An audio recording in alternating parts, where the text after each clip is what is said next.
Indian సినిమాకు చాలా ఏళ్లుగా బాద్షా అని చెప్పుకుంటున్న ఇండస్ట్రీ బాలీవుడ్. అయితే ఇప్పుడు ఆ లెక్కలన్నీ మారిపోయాయి. ఇండియన్ సినిమా తెలుగు సినిమా అడ్డాగా మారింది. ప్రెసెంట్ మన ఇండియాలో పాన్ ఇండియా సినిమా ట్రెండ్ నడుస్తోంది. అయితే మొట్టమొదట ఆ ట్రెండ్ ని సెట్ చేసింది మన లెజెండరీ డైరెక్టర్ రాజమౌళి గారు. ఈయన పునాది నిర్మిస్తే మరికొందరు డైరెక్టర్స్ దానికి బలం చేకూర్చారు. అలా బలం చేకూర్చిన డైరెక్టర్స్ లో ఒక్కరు సందీప్ రెడ్డి వంగ.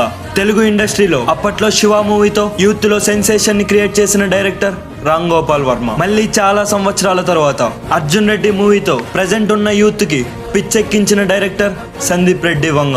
తనదైన స్టైల్లో ఒక యూనిక్ యాటిట్యూడ్ తో ఈ మూవీకి అద్భుతంగా ప్రాణం పోసి ఒక కొత్త ట్రెండ్ నే సెట్ చేశాడు. ఈ మూవీతో తెలుగు ఫిల్మ్ ఇండస్ట్రీలో తనకంటూ ప్రత్యేక గుర్తింపు తెచ్చుకున్నాడు. తన ఫస్ట్ మూవీ అర్జున్ రెడ్డి తెర ముందు ఎంత అద్భుతంగా ఉందో మనందరికీ తెలుసు. అయితే అంత మంచి అవుట్పుట్ ప్రొడ్యూస్ చేయడానికి తెర వెనక ఎన్నో కష్టాలు పడ్డాడు. అవేంటో తెలుసుకునే ముందు తన పర్సనల్ లైఫ్ ఎలా ఉందో తెలుసుకుందాం. అది 1981 డిసెంబర్ 25 వరంగల్లో సందీప్ రెడ్డి వంగ పుట్టాడు. తండ్రి ప్రభాకర్ రెడ్డి, తల్లి సుజాత రెడ్డి అండ్ వాళ్ళ బ్రదర్ ప్రణయ్ రెడ్డి వంగ.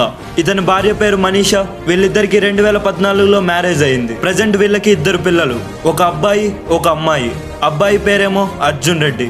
సందీప్ గారి స్కూలింగ్ మొత్తం వరంగల్లో జరిగింది. తర్వాత హైదరాబాద్ కి వీళ్ళు షిఫ్ట్ అయ్యారు. బెంగళూరులో SDM కాలేజ్ లో ఫిజియోథెరపీ కంప్లీట్ చేశారు. అయితే ఇతడికి సినిమాలంటే పిచ్చి. ఆ పిచ్చి ప్రేమతోనే ఆస్ట్రేలియాలోని సిడ్నీలో ఫిల్మ్ మేకింగ్ డిగ్రీని పూర్తి చేశారు. అయితే ఆస్ట్రేలియాలో ఉన్నప్పుడు అతను ఇలా అనుకునేవాడట, ఇక్కడ నుంచి హైదరాబాద్ కి వెళ్లి స్టోరీ రాసి ప్రొడ్యూసర్ ని కలిసి తర్వాత హీరోని కలిసి స్టోరీ చెప్పి సినిమాను తీసేయచ్చులే అని అనుకున్నాడట. అయితే హైదరాబాద్ వచ్చిన తర్వాత అతను అనుకున్నట్టు ఏమీ జరగలేదు. ఇతను ఒక డైరెక్టర్ దగ్గర అసిస్టెంట్ డైరెక్టర్ గా పని చేయడానికి 1 సంవత్సరం పాటు తిరిగారట. అయినా నో యూస్. అయితే అప్పట్లో ఏడీగా ఫిల్మ్ మేకింగ్ చేసిన వాళ్ళని ఫిల్మ్ ఇండస్ట్రీలో తీసుకునేవారు కాదట. ఏదో ఒక విధంగా వెళ్లి 2006లో కేడీ మూవీకి ఏడీగా వర్క్ చేశారు. తర్వాత మళ్ళీ ఇది రాని రోజు మూవీకి కూడా ఏడీగా వర్క్ చేశారు. అయితే డైరెక్టర్ అవ్వాలని తన కల. డైరెక్టర్ అవ్వాలని ఒక కథ కూడా రాశాడు. ఆ కథ పేరు షుగర్ ఫ్యాక్టరీ. ఆ కథని ప్రొడ్యూసర్స్ కి వినిపిస్తే ప్రొడ్యూసర్స్ చివరి క్షణంలో నో చెప్పారట. ఇక ఆ తర్వాత ఈయనకు హెల్త్ ఇష్యూస్ రావడం, 9 months పాటు సిక్ అయిపోవడం జరిగింది. అయితే తర్వాత షుగర్ ఫ్యాక్టరీ స్టోరీని పక్కన పెట్టి అర్జున్ రెడ్డి మూవీ కథను రాయడం మొదలు పెట్టారు. స్టోరీ మొత్తం కంప్లీట్ చేయడానికి దాదాపు 2 ఏళ్లు పట్టింది. అయితే ఈ స్టోరీ ముందుగా శర్వానంద్ కి చెప్పాడు. శర్వానంద్ కి డేట్స్ కుదరక ఆ మూవీ చేయనని చెప్పాడు. తర్వాత సందీప్ ఈ స్టోరీని చాలా మంది ప్రొడ్యూసర్స్ కి చెప్పాడు. కొంతమంది ప్రొడ్యూసర్ స్టోరీ విని కోప్పడేవారట. అలాగే మరికొంతమంది స్టోరీలో హీరోకి అంత కోపం ఎందుకు అని ప్రశ్నించేవారట.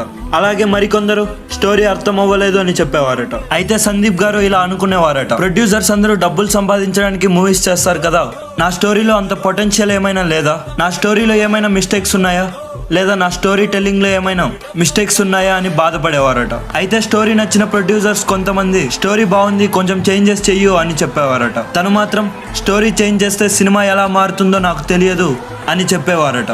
నన్ను నమ్మితేనే సినిమా తీయండి, లేదంటే అవసరం లేదు అని చెప్పేవారట. అలా ఆయన ఆస్ట్రేలియా నుంచి వచ్చేసి 6.5 సంవత్సరం అయింది.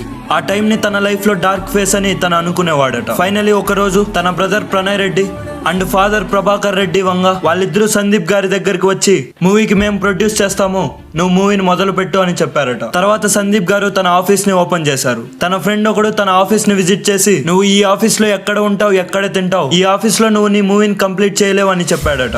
అయితే సందీప్ గారు ఆ మాటలన్నీ లైట్ తీసుకున్నాడు.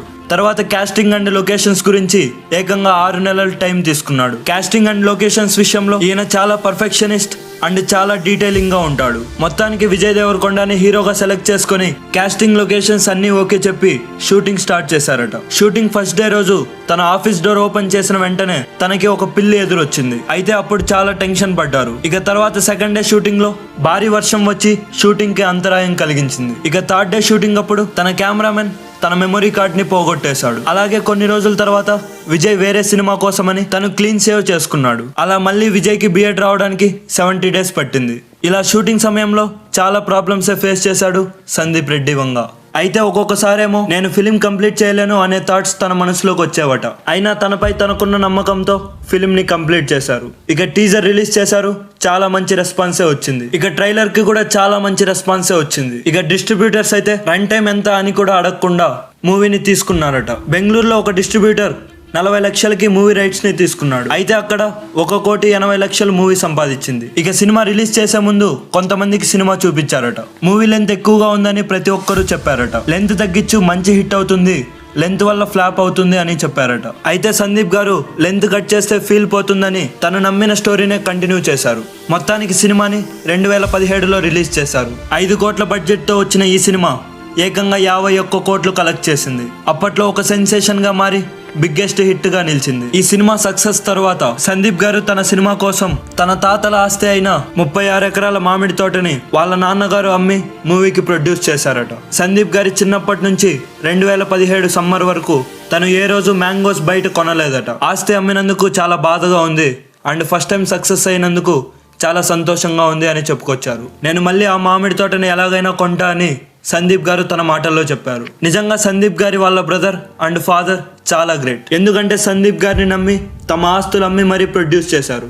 ఒకవేళ మూవీ ఫ్లాప్ అయితే వాళ్ళ గతి గురించి కూడా ఆలోచించకుండా సందీప్ గారికి సపోర్ట్ చేశారు. ఇక తర్వాత కబీర్ సింగ్ సినిమాని హిందీలో తీసి హిందీకి తాను పరిచయం అయ్యాడు. ఇక తర్వాత వచ్చిన అనిమల్ మూవీ క్రియేట్ చేసిన ఇంపాక్ట్ అంతా ఇంత కాదు. ఓవరాల్ తన మూవీస్ తో ఇలా కూడా డైరెక్షన్ చేయొచ్చా అని అందరి డైరెక్టర్స్ కి ప్రశ్నార్థకంగా నిలిచాడు. ఇక తర్వాత ప్రభాస్ తో స్పిరిట్ తీయబోతున్నాడు. రీసెంట్ గా సందీప్ గారు మాట్లాడుతూ ఇలా అన్నారు, అనిమల్ మూవీ చూసి అందరూ ఇదే నా బెస్ట్ అనుకుంటారు, నా బెస్ట్ ఏంది అనేది నేను స్పిరిట్ మూవీతో చూపిస్తా అని అన్నారు. అనిమల్ మూవీతోనే ఇంత సెన్సేషన్ క్రియేట్ చేశారు అంటే ఇక తన బెస్ట్ ఇవ్వబోయే స్పిరిట్ మూవీతో ఎంత సెన్సేషన్ క్రియేట్ చేస్తాడో చూడాలి మరి. ఇక తన dream project Michael Jackson biopic. ఎందుకంటే మైకేల్ జాక్సన్ పేరు తెలియని వాళ్ళు ఎవ్వరూ ఉండరు. It is my personal opinion. ఒకవేళ సందీప్ గారు ఈ మూవీ తీస్తే యూనివర్సల్ హిట్ గా మారుతుంది. సో ఇది సందీప్ గారి పర్సనల్ లైఫ్, ఆయన ఫేస్ చేసిన ప్రాబ్లమ్స్ అండ్ ఆయన క్రియేట్ చేసిన ఇంపాక్ట్. వీడియో ముగించే ముందు మాదొక చిన్న రిక్వెస్ట్, మీరు కనుక మన ఛానల్ని మొదటిసారి చూస్తుంటే సబ్స్క్రైబ్ చేసి గంట సింబల్ ఆన్లో పెట్టుకోండి. ఇక ఈ వీడియోకి ఒక లైక్ చేసి మమ్మల్ని సపోర్ట్ చేయండి. So that's it for today. Thanks for watching.